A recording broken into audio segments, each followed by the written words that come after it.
Centro de Investigaciones Apícolas Tropicales, Universidad Nacional. Y es que este es un tema de relevancia en este momento, ya que si no se le llega a prestar la suficiente atención o la debida, el apicultor puede tener serias repercusiones económicas debido a las pérdidas materiales. Por eso tiene toda nuestra atención, doctor Calderón. A todos y todas. Es un verdadero placer estar en este recinto tan bonito, ahora tan agradable. Muchas gracias por la amabilidad de traerlo. Y bueno, yo creo que aquí muchísimas personas conozco, ¿verdad? Y nos conocemos, pero hay algunos que no. Entonces, bueno, yo voy a hablarles sobre el pequeño escarabajo de la colmena, un poco sobre la parte de la biología. Yo sé que hay unas que tienen mucha experiencia aquí, otras que no tanto, entonces vamos a hablar desde lo más básico, ¿verdad? Que es la biología, la patogenia o el daño que causa este escarabajo y cómo detectarlo en las colmenas. Mi nombre es Rafael Calderón, yo soy académico, tenemos una maestría que se llama Maestría en Apicultura Tropical y también coordino, como de mi compañero, un programa que llamamos Programa de Patología Apícola de nuestro instituto, que algunos de ustedes conocen, se llama Centro de Investigaciones Apícolas Tropicales, CINAT, de la Universidad Nacional de Costa Rica, y estamos allá por la siguiente. Entrando en materia, en la parte de sanidad apícola, el tema que nos ocupa hoy, que es el pequeño escarabajo de la colmena. Entonces vamos a hablar sobre estos temas: la biología, la patogenia y la detección. La siguiente. Entonces, a manera de introducción, debo decirles que el pequeño escarabajo de la colmena, también conocido como PEC, afecta tanto a las abejas melíferas, Apis mellifera, como a otros grupos de abejas. Entonces no es específico de las abejas melíferas. Y también, por ejemplo, a los bombos. Hay una especie de bombos, el bombos impatiens, que se ha reportado la presencia del escarabajo. Es originario de África del Sur y se encuentra, digamos, en África, en diferentes países. Y algo muy interesante en África es que no se considera una plaga de vital importancia económica, ya que se ha reportado que afecta principalmente a colonias débiles o colonias que están enfermas. Es una característica importante de África. La siguiente. Entonces, ¿cómo se le conoce al pequeño escarabajo de la colmena? Bueno, su nombre regular es ese, ¿verdad? Y también por la abreviatura PEC. Y tengo una anécdota, ¿verdad? Bueno, hace poco vi a Jeff Curtis, que es el presidente de Apimolde, y por ahí mencionaban PEC, y entonces él me preguntó: Rafael, ¿pero qué es el PEC? ¿Qué es el PEC? Y le digo: es el pequeño escarabajo de la colmena. Bueno, también se le conoce como Aetinosis por su nombre científico, ¿verdad? Y en inglés como el Small High Beetle, y también con la abreviatura SHB. La siguiente. Vamos a hablar entonces del agente biológico. A la siguiente. Entonces, el nombre científico de este escarabajo, como muchos de ustedes saben, es Aetina tumida, y pertenece a la clase insecta, Orden Coleoptera y familia Nitidúlido. Por eso ustedes algunas veces escuchan que les dicen coleópteros o les dicen nitidúlidos. Y algunas características de estos escarabajos que son aplastados, tienen un color de pardo oscuro negro, son visibles a simple vista, ¿verdad? Es una ventaja para nosotros. Y el tamaño promedio en longitud son aproximadamente 5.8 milímetros y de ancho 3.3 milímetros. La siguiente. Otra característica es que tienen dos pares de alas. Las alas que llamamos alas externas o alas superiores le llaman élitros, que les sirven principalmente a los escarabajos para protección, porque son alas muy queratinizadas, muy duras. Mientras que las alas internas, el segundo par de alas, le sirven a este escarabajo para volar. Entonces, una característica negativa para nosotros es que vuela. Imagínense a Barroa volando, ¿verdad? Entonces, este escarabajo puede volar. Otra característica que nos puede ayudar a identificar a este escarabajo, por lo menos en un primer encuentro, es que las alas son más cortas que el abdomen. Porque en las colmenas podemos encontrar diferentes escarabajos, no solamente este. Ahora más adelante vamos a ver cuáles especies. Otra característica, bueno, al ser las alas más cortas que el abdomen, deja expuestos algunos segmentos abdominales, por lo menos la parte final del abdomen. También las antenas son ensanchadas en la parte distal, o sea, en la parte final de la antena es como ensanchada, y a eso le llamamos antipocapitadas. Y tiene una gran cantidad de vellos o vellosidades distribuidas en todo el cuerpo, y eso le hace muy difícil a la abeja eliminar. La siguiente. Esta es una foto que tomamos allá por el 2015. el pequeño escarabajo de la colmena. Entonces, algunas de esas características que mencionamos anteriormente son estas.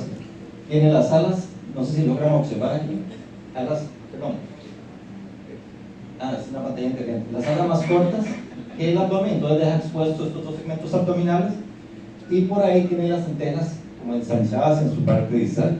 La siguiente. Esta es una foto con más acercamiento de las antenas, lo ven que están bastante robustas en la parte final. En cuanto a su biología reproductiva, las hembras son bastante fértiles. Ustedes pueden revisar la literatura, dice que pueden colocar hasta 1000 huevos, dicen algunos autores, otros dicen que hasta 2000. Es decir, tiene una gran capacidad reproductiva y ponen esos huevos en masas, en grupos, amontonados, especialmente en espacios o fisuras de la colmena. Vean de ahí la importancia, digamos, de tener materiales en buenas condiciones en la colmena, porque aquellas colmenas, digamos, que tienen materiales un poco dañados, ahí les va a favorecer muchísimo al escarabajo para colocar sus huevos y le va a ser difícil a las abejas remover. Porque el primer mecanismo que usa el lápiz melitra o la abeja en general es su comportamiento de limpieza. Ellas son sumamente limpiadoras y la abeja pecanizada es mucho más limpiadora que la abeja tipo europeo. Entonces, su primer mecanismo de defensa es la limpieza. Entonces, sí, pero si tiene demasiado que limpiar, le va a ser un poco difícil. Estos huevos en promedio, estos son promedios, tardan entre 2 y 4 días en eclosionar y miden aproximadamente 1.4 milímetros de largo por 0.25 de ancho. La siguiente. En cuanto a la larva, el estadio larva tiene una duración de aproximadamente 7 a 15 días en desarrollarse. Y el tamaño del último estadio larval, y eso quiero enfatizar, es de 10 a 11 milímetros, es decir, 1 centímetro. Porque las larvas en los diferentes patógenos, en las moscas o en lo que sea, van pasando por diferentes fases de desarrollo. Entonces hemos encontrado larvas muy pequeñas, medianas, hasta las larvas ya con el tamaño de 1 centímetro. Desgraciadamente, en casi la mayoría de estadios, vean ahora con el gusano barrenador, las larvas son un estadio muy destructivo, casi la mayoría de patógenos. Y esta larva, una vez que está madura, es decir, que ha pasado su fase de desarrollo en esos muy prominentes en la parte anterior de su cuerpo, lo que posteriormente vendría a ser el tórax, y una serie de espinas dorsales en la mayoría de segmentos, y al finalizar unas espinas bastante grandes. Entonces son algunas características de esa larva. Dice que en la literatura hay que diferenciarla con las larvas de la polilla de la cera, Acroya, Grisela o Galeria melonela. Sin embargo, son bastante diferentes, pero bueno, hay que diferenciarlas. La siguiente. En cuanto a las pupas, tienen un color más o menos de blanco grisáceo, y es el estadio que tiene mayor duración. Dura aproximadamente entre 4 a 6 semanas para desarrollarse. Y usualmente se desarrollan en el suelo frente a la colmena. Es decir, esa larva cae, sale por la piquera, cae al suelo enfrente de la piquera, y si encuentra buenas condiciones, ahí se profundiza. Pero si por alguna razón está muy duro o no, ella puede desplazarse con esas partes que les mostré anteriormente. Dicen que se puede desplazar a varios metros. Entonces no es como una, no se da al 100%, ¿verdad? Pero usualmente esta larva cae, se profundiza en el suelo frente a la colmena y ahí cumple su estadio pupa, pero eventualmente podría desplazarse. Y de hecho, digamos, en salas de extracción lo hacen, porque al haber cemento, entonces ella busca donde haya tierra para profundizar. La siguiente. Los escarabajos adultos recién medidos son sumamente activos y tienen esta característica que pueden volar, es decir, pueden desplazarse. Ellos inmediatamente pueden reinfestar a esa colmena de la piel, pueden reinfestar otras colmenas de la piel u otros apiarios, y comienzan la oviposición, se aparean y después de una semana ya podrían eventualmente ovipositar.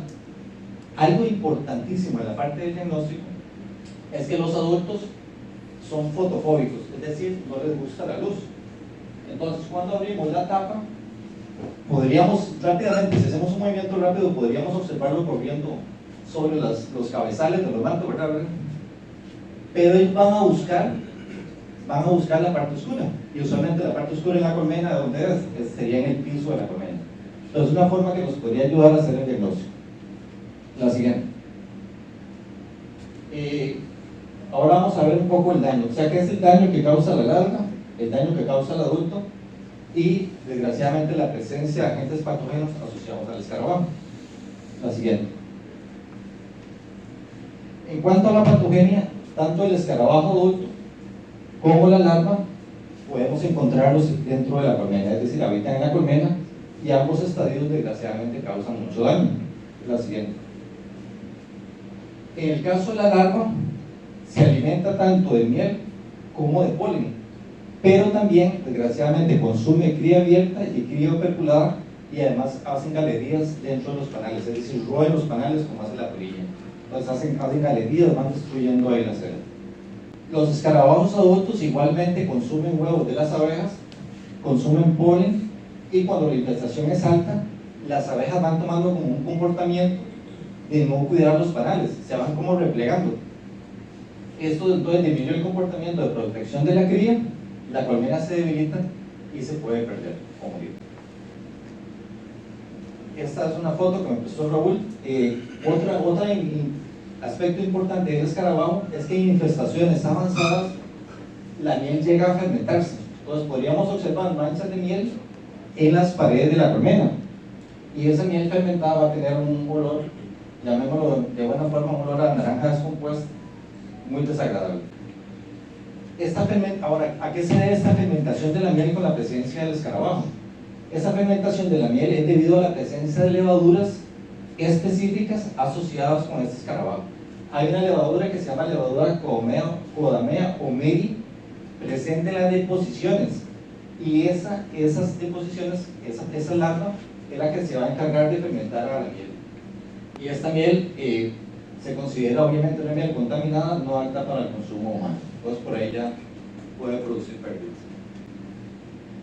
Ahora, recientemente se ha detectado también la presencia de agentes patógenos asociados al pequeño escarabajo. Entonces se ha confirmado en escarabajos la presencia de algunos patógenos como tripanosomas, Cryptidia mellificae, por ejemplo, es uno de ellos. Algunos virus, como el virus que deforma las alas, el virus Kashmir, también asociados con el ácaro barroa. Nada más en un paréntesis, el ácaro barroa sirve como vector o transmisor de algunos de estos virus, que al final son los que causan la muerte de la colmena. También se ha observado en escarabajos la presencia de bacterias y de hongos. Entonces puede eventualmente ser un transmisor o vector de estos agentes patógenos. Entonces, ¿cómo hacemos para detectar este escarabajo? Vamos a ver un poco inicialmente la distribución, cómo se ha ido distribuyendo, cómo se ha ido dispersando y cómo realizar nosotros mismos el diagnóstico en nuestras colmenas. Entonces, la presencia del escarabajo, vamos a referirnos a América. En América del Norte, específicamente en Estados Unidos, se detectó en 1996, en Charleston, en Carolina del Sur. Sin embargo, en ese momento no se llegó al diagnóstico que era Trypina tumida, sino hasta fue hasta 1998 que realmente identificaron que se trataba de este agente patógeno. A partir de ahí se han venido distribuyendo en diferentes lugares. Por ejemplo, en Canadá se reportó en el 2002 y en México el 25 de octubre de 2007 en Coahuila. 8 reportes en América del Sur, por ejemplo en Brasil en el 2015, en Colombia más recientemente en el 2020, y todavía más reciente en Paraguay en mayo del 2022 y Bolivia en junio del 2022. Entonces ya ha ido abarcando, digamos, las diferentes partes del continente americano. ¿Qué ha pasado entonces en Centroamérica? En América Central o Centroamérica, el primer reporte del pequeño escarabajo en la colmena fue en El Salvador en el 2013. Posteriormente, en Nicaragua, en marzo del 2014, con una capacitación que estábamos dando con el compañero Fernando, nos dijeron, ¿verdad? Hay unos bichitos, digamos, presentes en las colmenas, ¿qué serán? Y fuimos a ver y era ya el escarabajo de la colmena.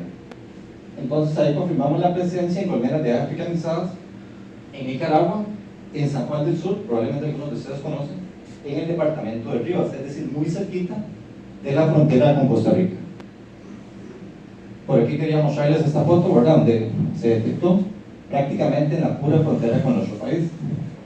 Ese fue el primer reporte, digamos, oficial sobre la presencia del pequeño escarabajo en Nicaragua. La siguiente.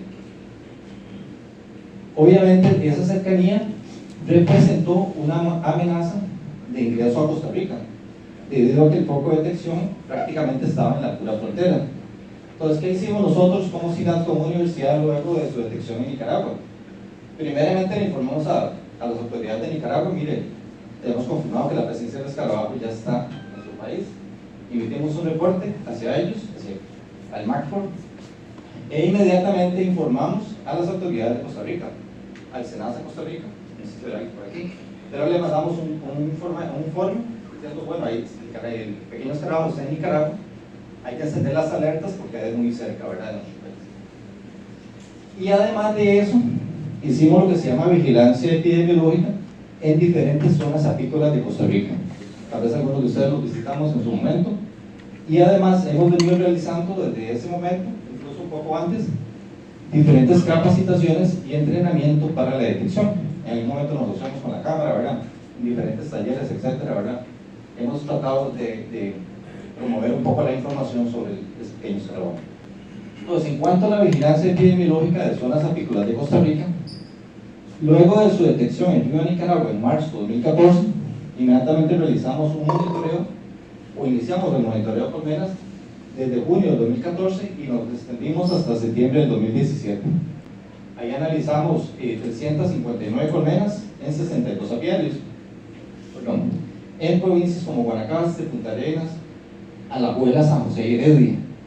Se mostraron de manera aleatoria 5 colmenas por apiario, se realizaron observaciones internas de la colmena y se revisó la tapa de los panales de fondo. Ahora, ustedes me preguntarían por qué mostraron diferentes provincias y el problema estaba muy cerca de Guanacaste. Bueno, les comento que el 26 de septiembre de 1997, que detectamos barro en Costa Rica, la muestra venía, digamos, de la zona sur, y fuimos a mostrar diferentes apiarios, me acuerdo en Grecia, en Curiscal, en Ojancha, y ya el escarabajo, el ácaro barroa, disculpen, estaba distribuido en todo el país. Entonces, tratamos de tomar esa previsión con el pequeño escarabajo. Igualmente colocamos trampas internas por colmena, que les vamos a mostrar en la foto. En trampas hay diferentes tipos, ¿verdad? Para el escarabajo, nosotros usamos esta que se llama Cut Virus Blaster, y lo que hacemos es que la colocamos durante un periodo de 8 a 15 días, dependiendo de la disponibilidad, y esas trampas luego las retiramos y analizamos en el laboratorio de nuestro instituto. Por ahí una foto también trampeando, una trampa interna para la detección del escarabajo en nuestros apiarios de la universidad. Y también entonces hemos realizado capacitaciones, entrenamientos a técnicos y apicultores, orientadas principalmente al reconocimiento e identificación de este escarabajo, así como los métodos de inspeccionar las colmenas. No hay en esto, les estamos a ser sinceros, ¿verdad?, no hay un solo método, digamos, no hay una sola forma, hay diferentes formatos. Nosotros nos hemos matriculado con algunos para hacer la revisión que sea más eficiente y más efectiva principalmente. Hemos hecho charlas, talleres, días de campo, tenemos algunos materiales escritos que yo les traía unos por ahí, pero no creo que alcancen con este auditorio tan lleno, ¿verdad? Que realmente es algo muy positivo ver un auditorio así de este tamaño. Por aquí quería mostrarles esta foto sobre el pequeño escarabajo que le hicimos en San Ramón, con agricultores de la zona de allá.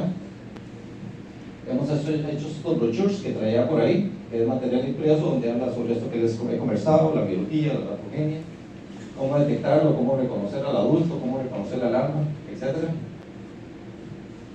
Y también, a la par de la vigilancia epidemiológica y la capacitación, también se colocó un apiario centinela, pero esto quiero aclarar al 100% que fue el SENASA de Costa Rica el que lo hizo. ¿Y por qué? Bueno, había poca presencia de colmenas en la zona fronteriza, y con el objetivo de realizar vigilancia epidemiológica específica, es decir, tener un punto específico donde estar muestreando en un sitio estratégico, en este caso cerca de la frontera con Nicaragua. Entonces SENASA instaló ese apiario en Santa Cecilia, no sé si algunos conocen por allá, en Santa Cecilia de la Cruz, provincia de Guanacaste, en línea recta, no deben ser más de 10 a 15 kilómetros de la frontera, y el apiario fue monitoreado por funcionarios del SENASA. Allá en el agosto de 2015 tuvimos una reunión de coordinación para visitar el apiario Centinela, ubicado en la Cruz Guanacaste, ahí con colegas del SENASA, y allá a la derecha está el apiario, digamos que fue el apiario, digamos, de Centinela. Era un apiario formado por 4 o 5 colmenas. Pues, ¿cómo fue la detección del escarabajo en Costa Rica? Entonces, el 25 de agosto del 2015, o sea, casi, hoy es 24, estamos a 9 años, se detectó el pequeño escarabajo en el apiario Centinela, y esto lo hizo el SENASA. Nos dieron muestras y nosotros realmente confirmamos la presencia de este escarabajo en el país. Es decir, hace 9 años lo confirmamos en Costa Rica. No hay otro reporte previo a eso. Y tal vez les comento, digamos, que a nivel mundial, digamos,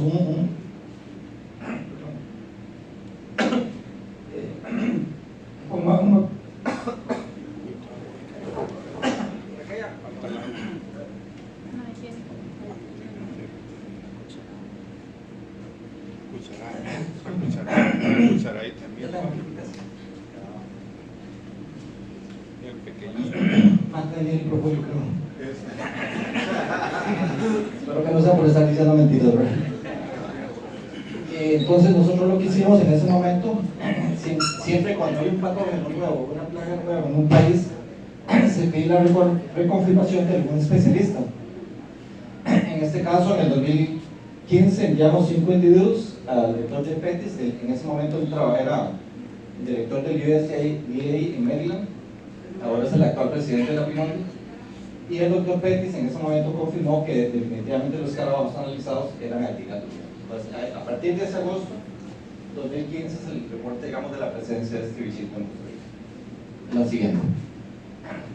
Aquí quería mostrarles en esta foto, digamos, la ubicación del apiario Centinela, prácticamente ahí cerca de la frontera. Hay una ventaja. Me preguntaba el señor Newman, ¿verdad? ¿Cómo fue que colocaron ese apiario ahí? ¿Por qué? Bueno, esto hay que atribuirlo mucho al Senado, pero estratégicamente, geográficamente, digamos, como está el lago Nicaragua, hace como un embudo, digamos, para el ingreso a Costa Rica, entonces creo que eso favoreció mucho. La siguiente. Entonces, este hallazgo en Costa Rica se dio 1.5 años después de su detección en Nicaragua. ¿Y esto qué nos dice? Esto podría sugerir una dispersión natural del escarabajo, digamos, que no estaba reportada en la literatura, también indicada. ¿Esto por qué? Debido a la cercanía con el apiario que estaba en Rivas, el cual estaba a una distancia aproximadamente de 8 kilómetros, un poquito más, un poquito menos, en línea recta. Y según Newman, ese escarabajo vuela, bueno, ya sabemos que vuela, pero ellos han medido más o menos que se desplaza entre 13 a 16 kilómetros. Probablemente no lo hará en línea recta, ¿verdad? Pero tiene esa posibilidad de desplazamiento bastante importante. La siguiente. ¿Cómo ha sido la distribución del escarabajo en Costa Rica?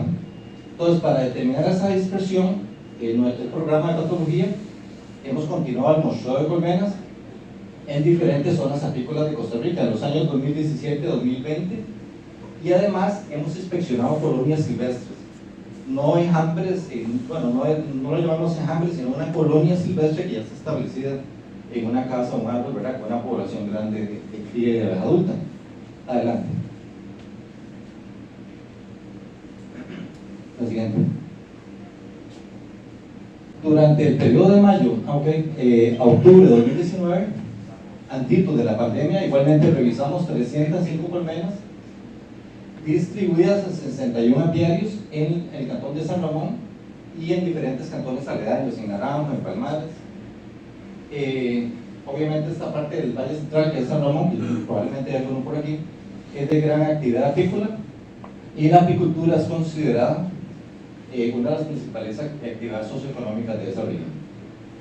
Pues algunas detecciones, por ejemplo, el 17 de septiembre del 2018 determinamos la presencia de escarabajos adultos en una colonia silvestre establecida en una casa de habitación, en un residencial muy cerca de nosotros, en Heredia, en el Valle Central. Mientras que en octubre del 2019 se determinó escarabajos en un apiario ubicado en Liberia, más o menos a unos 25 kilómetros del foco inicial de detección. En este caso en particular, podemos decir que transcurrieron más de 4 años para confirmar su presencia en un nuevo sitio, cercano a la zona de detección. Es decir, pasó de agosto de 2015 a octubre de 2019. Lo que también nos sugiere a nosotros un desplazamiento natural de ese escarabajo.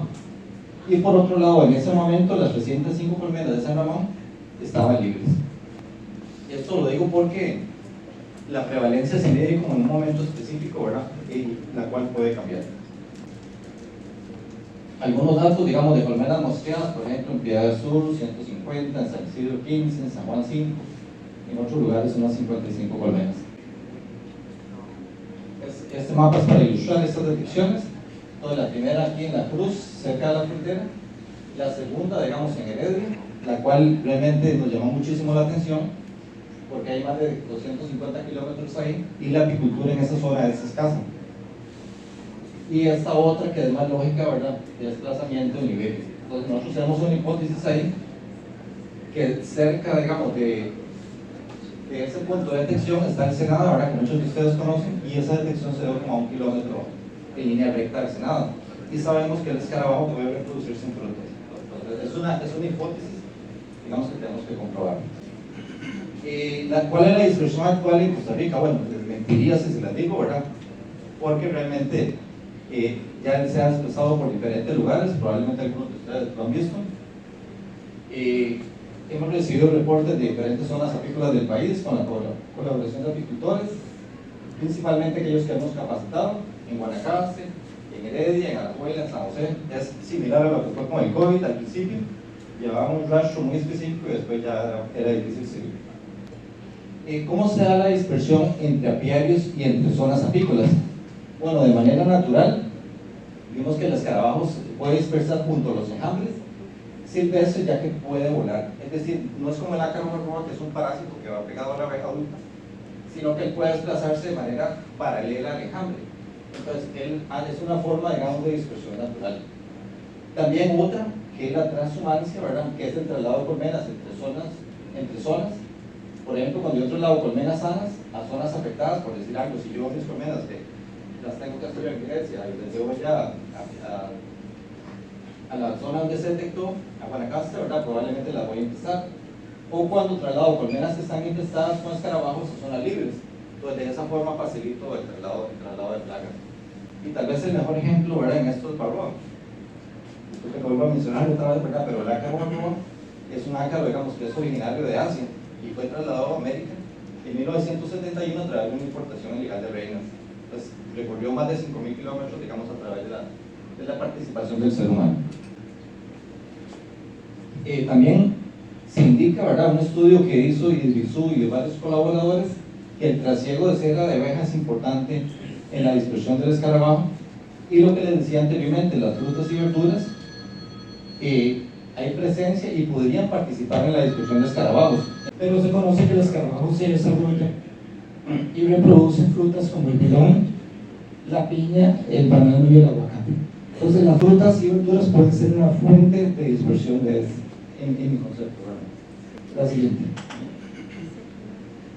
Entonces, ¿cómo realizar? Tal vez esta es la parte más interesante, ¿verdad? ¿Cómo realizar el diagnóstico de campo y laboratorio?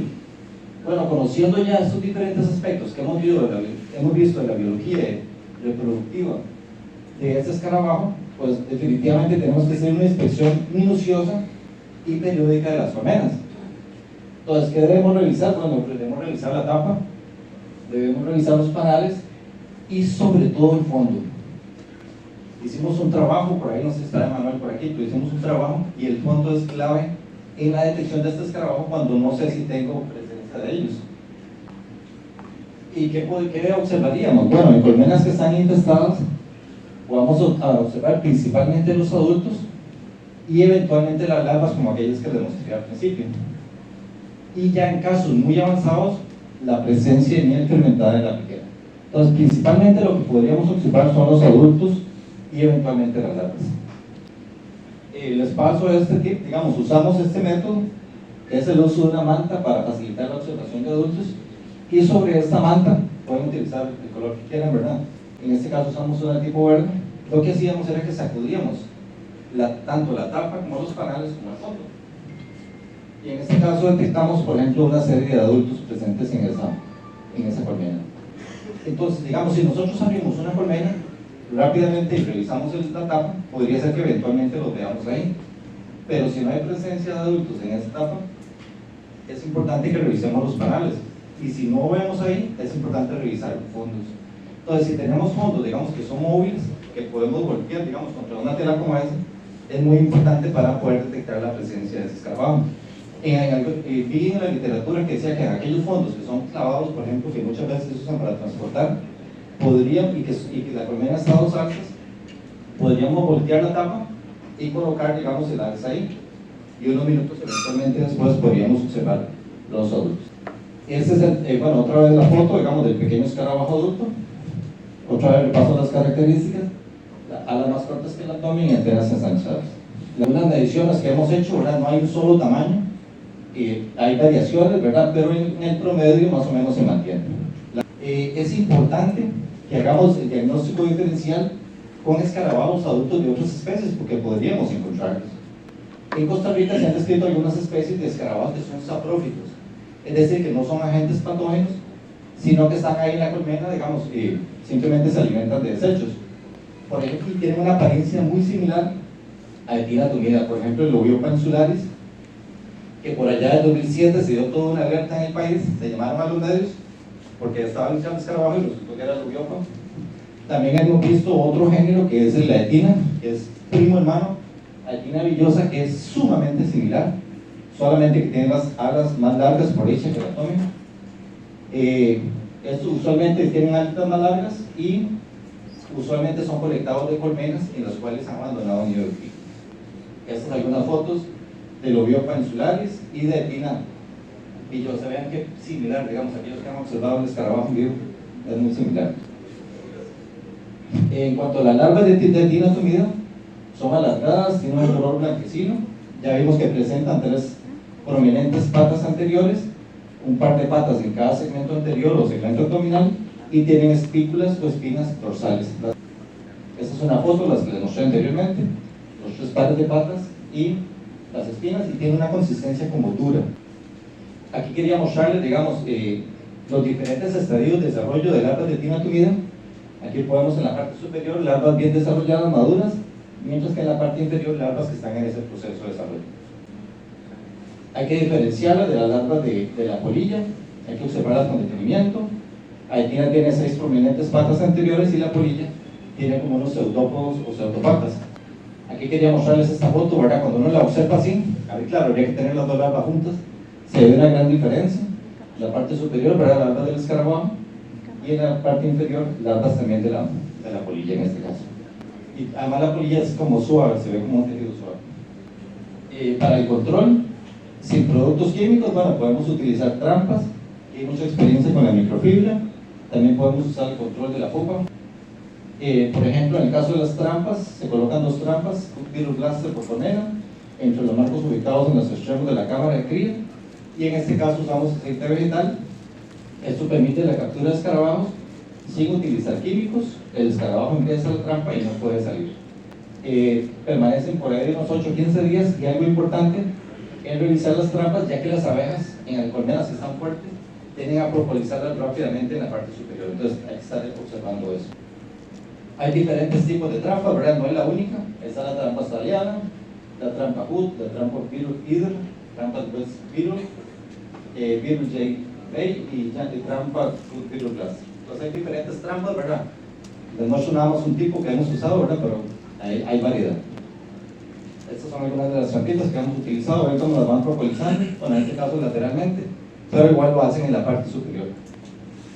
También las toallas de microfibra, incluso ahora en Estados Unidos ustedes pueden entrar en internet, hay una que se llama Beetle Bigón, que se utilizan para capturar escarabajos adultos.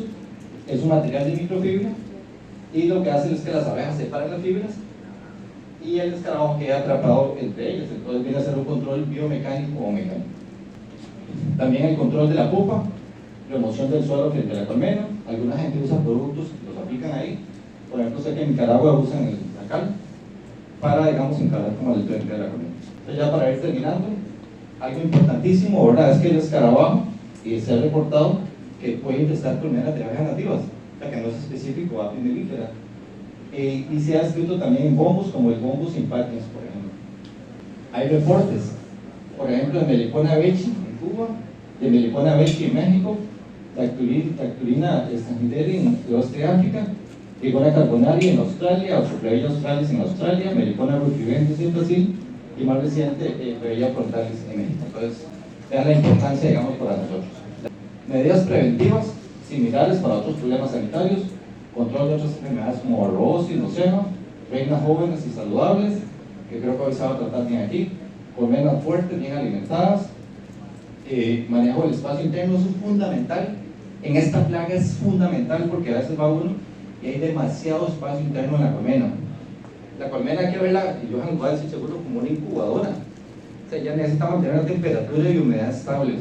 Entonces, si tenemos abejas para una alza y tenemos 2 o 3 alzas vacías, pues hay que hacer un esfuerzo adicional y le favorece muchísimo a esta plaga.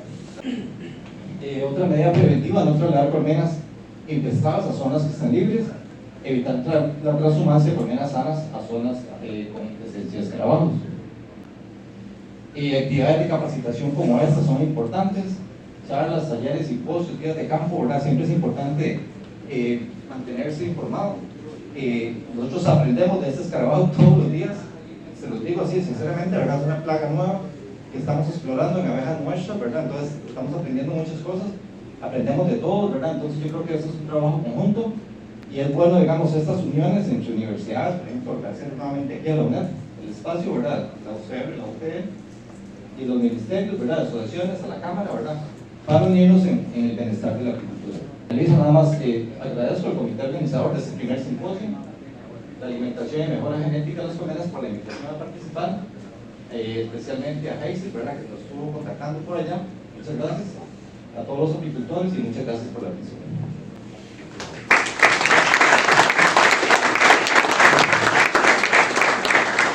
Esto ha sido todo por hoy. Espero que le haya servido la información que le brindamos. No olvide suscribirse a nuestro canal y activar la campanita para que obtenga notificaciones de nuestras nuevas entregas.